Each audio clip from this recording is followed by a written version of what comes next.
The heavy Mont Blanc pen hit my chest hard enough to leave a mark before clattering onto the marble floor of the bridal suite. My stepmother, Linda, slammed her palm down on the vanity table, rattling the bottles of expensive perfume and hairspray. "Sign it, Maya," she hissed, shoving the document toward me past a half-empty bottle of champagne. "Tiffany deserves a debt-free start. Your grandmother's house is the only asset left that can cover the rest of this wedding, and you are going to sign it over as her dowry right now." My name is Maya Vance. I am 24 years old, and in this family, I am the invisible labor force, the unpaid assistant, and the punching bag they keep around to fix their mistakes. But to the rest of the world, I am someone else entirely. They just don't know it yet. To over 2 million followers online and the biggest fashion editors in New York, I am M, the anonymous luxury wedding planner and avant-garde dress designer whose creations have been pinned on Pinterest boards from London to Tokyo. I looked down at the paper. It was a quitclaim deed, transferring full ownership of the Victorian property my grandmother left me in her will directly to my half-sister, Tiffany. Tiffany sat in the center of the room on a velvet stool, admiring herself in the three-way mirror. She was wearing a dress that cost $12,000, a dress she thought was an exclusive import from Paris. In reality, I had designed it, sewn it, and arranged for a boutique to sell it to her at a 400% markup just so I could track the funds.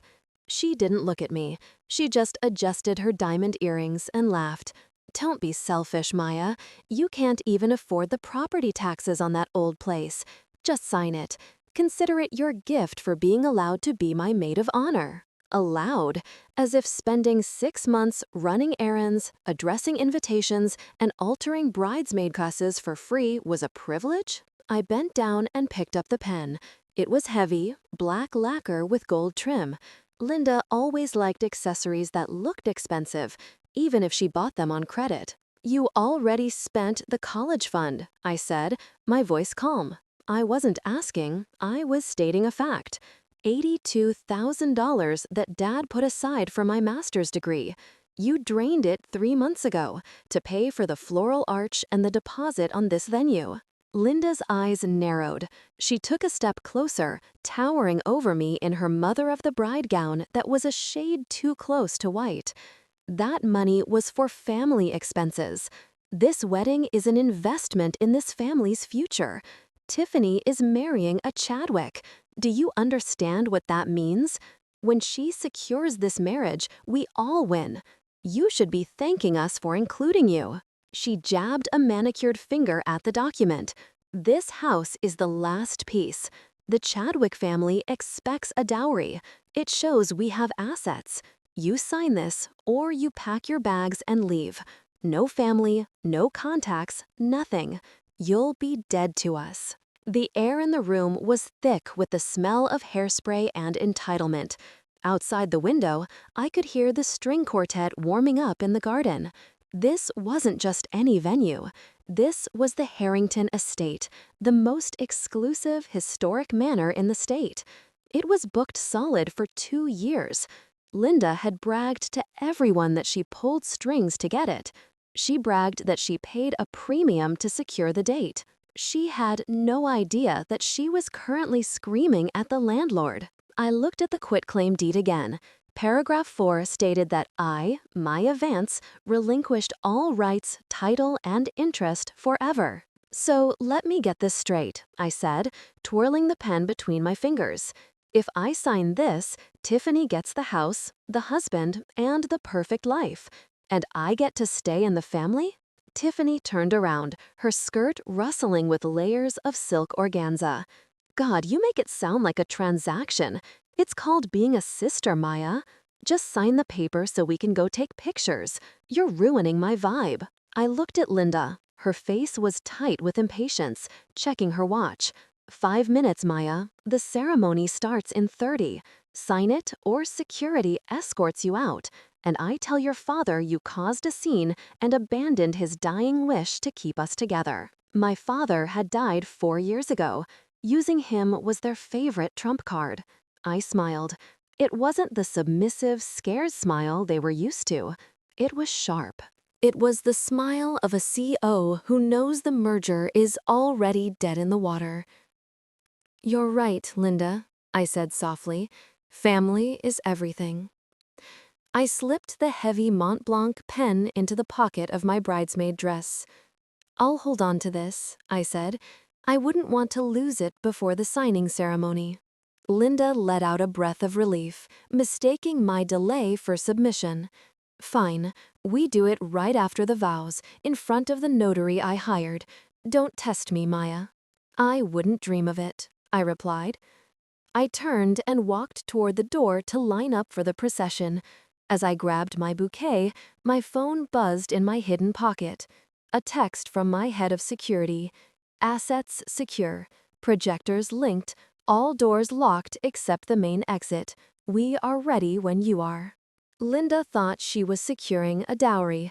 Tiffany thought she was securing a wealthy husband. But as I walked out into the hallway of the estate that legally belonged to me, I knew the only thing getting signed today was their eviction notice. 3 months ago, I was taking out the recycling when I found the smoking gun crumpled at the bottom of the kitchen bin. It was a bank statement for the custodial account my father had set up before he passed, the one designated strictly for my master's degree. I smoothed out the coffee-stained paper and felt the blood drain from my face. The balance read 0. A withdrawal of $82,000 had been made on a Tuesday morning. The transfer description was lazy, just a generic event deposit wire, to a shell company I recognized immediately as the one Linda used for her personal consulting business. She hadn't just dipped into the fund, she had gutted it. She used my entire future to pay for the down payment on the venue and the deposits for the florists. I didn't confront her. I didn't scream. Instead, I went to my room, locked the door, and opened the safe my grandmother had given me the week before she died. Inside was the one document Linda didn't know existed, the deed to the Harrington Estate. Grandmother was a shark in silk gloves. She knew Linda was waiting for her to die to seize the property assets, so she played the long game. She left the main house to my father, which eventually passed to Linda, but she placed the historic Harrington Estate, the wedding venue itself, into a separate, irrevocable trust with me as the sole beneficiary and trustee. Linda thought she was renting the venue from a faceless holding company called HE Management. She had no idea that every time she screamed at the venue coordinator on the phone to demand a discount, she was actually screaming at my employee. And she definitely had no idea that the signature on the venue contract she signed belonged to me. I held that bank statement and realized I had 2 choices. I could sue her now and get the money back in a year, or I could let her spend every last dime she had on a wedding that would never happen. I chose the latter. I decided to help them dig the hole deeper. Tiffany had been obsessed with an elusive, anonymous designer known only as M on Instagram. She wanted a custom gown that would make her look like royalty. What she didn't know was that M stands for Maya. I created a fake email address for a luxury boutique liaison and reached out to Tiffany. I told her that M had agreed to design a one-of-a-kind couture gown for her, but it would cost $12,000, non-refundable. Tiffany begged Linda for the money. Linda wired it from her own retirement savings, desperate to keep up appearances. I designed the dress in my studio apartment at night while they thought I was asleep. It was a masterpiece of structural silk and hand-beaded lace.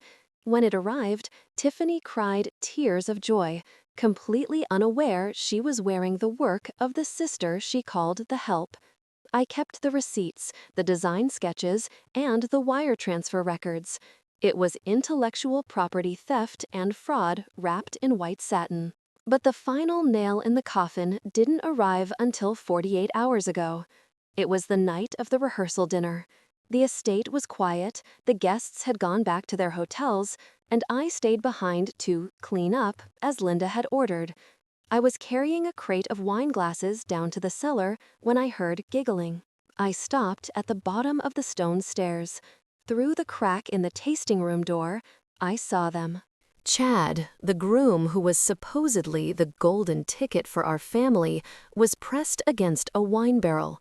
His hands were tangled in the hair of Jessica, Tiffany's best friend and maid of honor. "Don't worry about her," Chad whispered, his voice echoing off the stone walls. "Once the wedding is over and I get access to her dad's trust, we can do whatever we want. Tiffany is just the entry fee." I didn't gasp. I didn't drop the glasses. I pulled out my phone, switched the camera to 4K video, and recorded for 3 full minutes. I got their faces, his voice, and the confession about the money. I backed away silently, heart hammering a cold, steady rhythm against my ribs. I could have stopped the wedding then.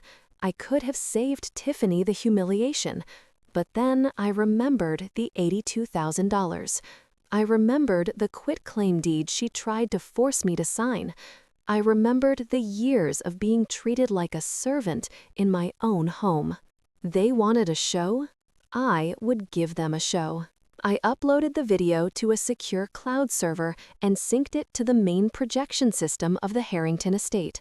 I linked the file to the venue's audio override. Back in the bridal suite, I smoothed the skirt of my bridesmaid dress, the dress I was forced to wear, the color of bruised peaches, and checked my watch. The ceremony was starting. The guests were seated. Linda thought she had won. She thought she had bullied me into submission and secured a wealthy dynasty. She had no idea that she was sitting in a building I owned, watching a daughter wear a dress I made, marrying a man I had destroyed on a hard drive. It was time to walk down the aisle. The organ music swelled, shaking the stained glass windows of the Harrington Estate's Grand Hall. I stood at the back of the procession, holding the heavy silk train of the dress I had stitched with my own hands. Tiffany didn't look back at me. She just snapped her fingers, a silent command to lift the fabric higher so it wouldn't drag on the limestone floor. "Don't trip," she whispered, her eyes fixed on the altar. "And don't look miserable. You're ruining the aesthetic." I didn't look miserable. I looked like a predator waiting for the trap to spring. We began the slow march down the aisle. To my left and right sat 200 guests. Linda had been bragging for weeks about the exclusive list Chad had invited. Venture capitalists, old money socialites, the city's elite. She preened as we walked past them, nodding like she was the Queen Mother. She had no idea who these people actually were. I scanned the front row on the groom side. That wasn't a hedge fund manager. That was the senior buyer for Bergdorf Goodman. 2 rows back wasn't a distant cousin. It was the lead fashion editor for Vogue Paris. I had sent the invitations myself, under the House of M letterhead, promising an immersive, avant-garde runway experience that would redefine the bridal industry. They weren't here for a wedding. They were here for a show. And Linda, in her desperation to fill the seats to look impressive to the Chadwicks, hadn't questioned a single RSVP. We reached the altar. The scent of white lilies was overwhelming, masking the smell of desperation coming off my stepmother. I arranged Tiffany's train in a perfect circle around her feet, then took my place beside the maid of honor, Jessica, the same woman I had filmed in the wine cellar 48 hours ago. Jessica smiled at me, a tight, guilty little grimace. I smiled back, wide and genuine. She had no idea she was currently co-starring in the feature film loaded on the server downstairs. The ceremony began. The officiant, a man Linda had paid double to rush the service, started droning on about love, loyalty, and the sanctity of truth. The irony was so thick I could almost taste it. I looked out at the front row. Linda was glaring at me. She tapped her clutch purse meaningfully. The message was clear. The notary is waiting. The pen is ready. You sign the house over the second this is done. I tapped my own pocket where the Mont Blanc pen rested. I don't think so, Linda. Chad stood waiting, looking handsome and sweating profusely. He kept glancing toward the exit, likely wondering if his trust fund was secure yet. He took Tiffany's hands. She looked radiant, completely absorbed in her own reflection in the gold plating of the altar. Do you, Tiffany, take this man? My heart rate didn't spike. My hands didn't shake. I felt the cool metal of the iPad mini I had slipped into my bouquet. It was connected via a private, encrypted Wi-Fi network to the estate's main control room. To have and to hold, from this day forward. I slid the iPad out. It was sleek, black, and lethal. The screen glowed with a single button, Execute Launch. For richer or for poorer. For richer, that was the only part they cared about. The officiant paused, taking a breath before the final script. If anyone here can show just cause why these two should not be legally joined, let them speak now or forever hold their peace. The silence in the hall was heavy, expectant. Usually, this is the part where everyone holds their breath for a second before exhaling. I didn't let them exhale. I took one step forward. The click of my heel on the stone floor echoed like a gunshot. Linda's head snapped toward me. Her eyes went wide, panic flashing behind the false lashes. She started to stand up, mouthing the words, "Sit down." Tiffany turned, her face twisting in confusion. "Maya, what are you doing?" I didn't answer her. I didn't look at the pastor. I didn't scream or cry or make a scene. I simply walked past the bride, past the groom, and stood center stage in front of the altar. I turned to face the crowd. The fashion editors leaned forward, sensing the shift. The investors stopped checking their watches. "Actually," I said, my voice calm, amplified perfectly by the lapel mic I had sewn into my dress that morning, "I think we need to check the receipts." I tapped the screen. The massive stained glass window behind the altar wasn't just glass. It was covered by a sheer, high-tech projection scrim that had been invisible until this exact second. The lights in the hall slammed to black. A single spotlight hit me, and the screen behind me exploded into light. The stained glass window vanished, replaced by a blinding white screen that stretched 30 feet high. The first image was crystal clear, a bank statement blown up to the size of a billboard. "Slide 1, I announced, my voice cutting through the sudden darkness. The crowd gasped. There, highlighted in aggressive red, was the wire transfer from the custodial account labeled Maya Vance Education Fund. The amount, $82,000, sat next to the recipient, Linda Vance Personal Checking.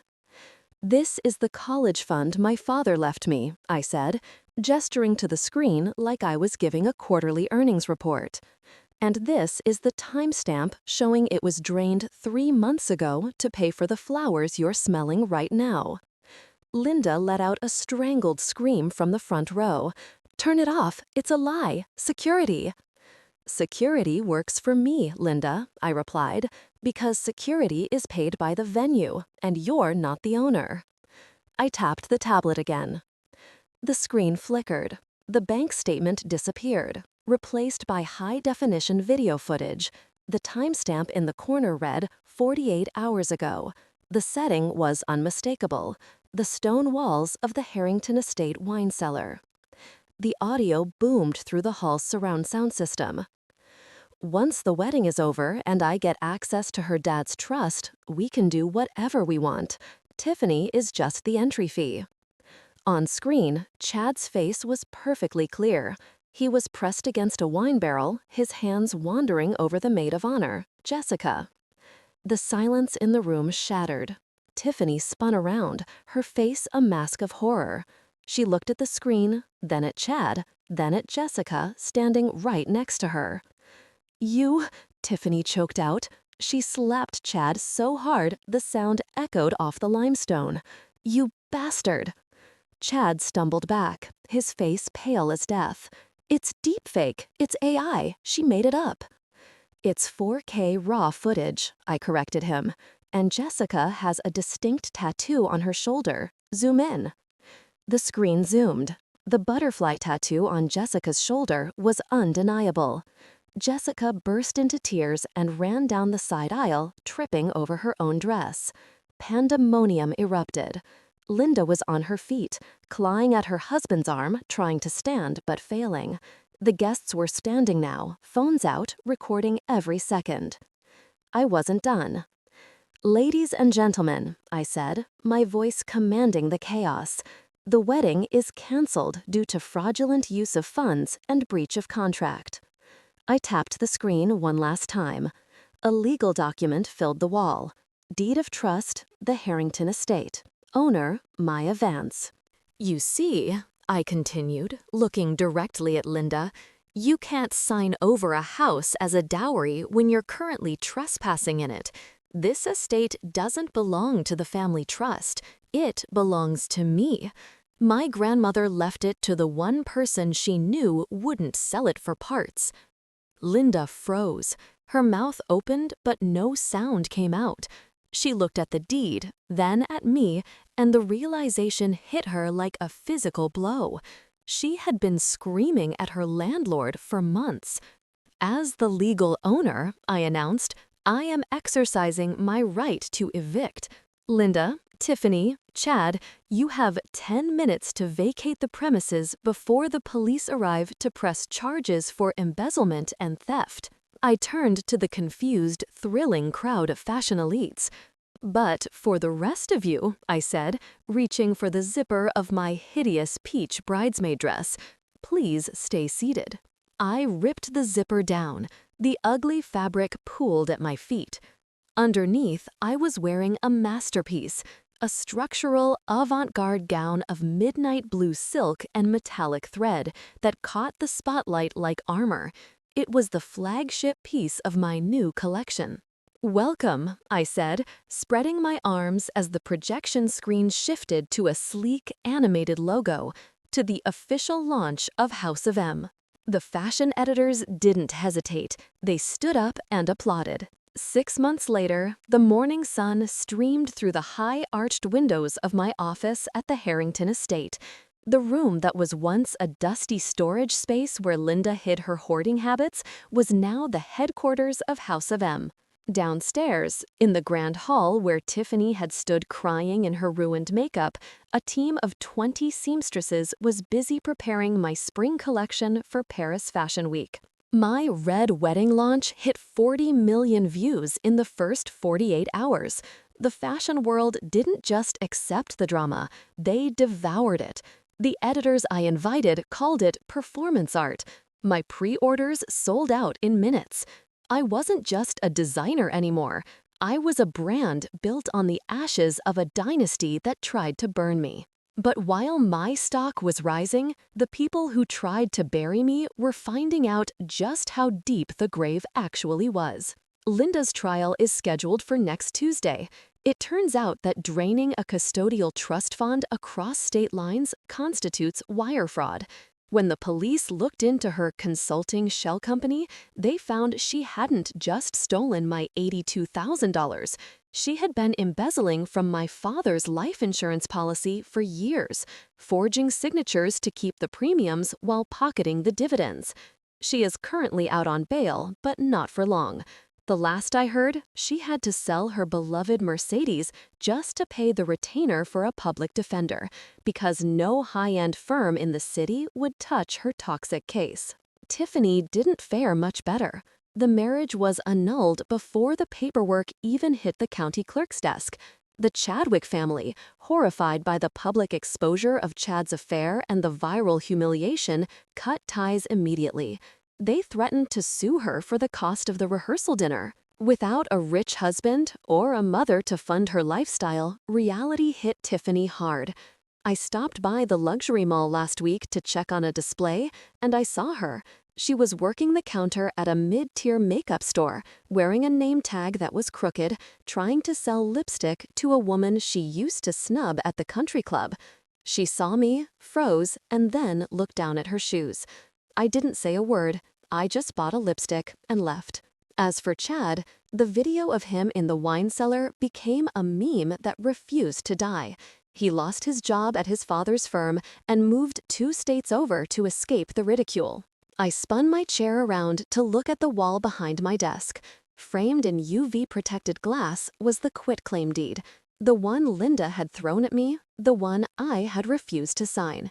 It hung there as a reminder that the most valuable things in life aren't given, they are protected.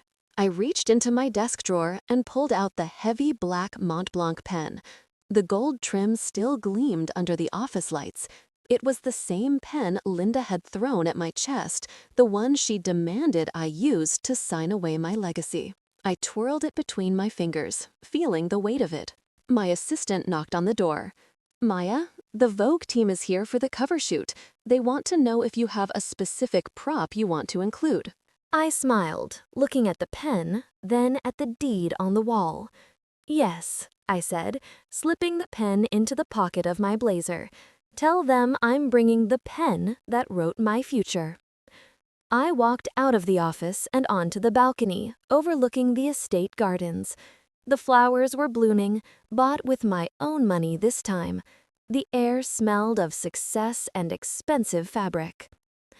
I had spent my whole life being the stepchild, the background character, the one they thought would just be grateful for a seat at the table. They never realized I was the one building the table. If you have ever been told you aren't enough, or if someone has tried to take credit for your hard work, let this be your sign. Don't just get mad. Don't just walk away. Document everything. Build your own empire in the shadows. And when the moment is right, turn the lights on and let the truth scream. Because the best revenge isn't ruining them. It's succeeding so hard that they have to watch you from the cheap seats while you run the show. I'm Maya Vance, CEO of House of M, and class is officially dismissed.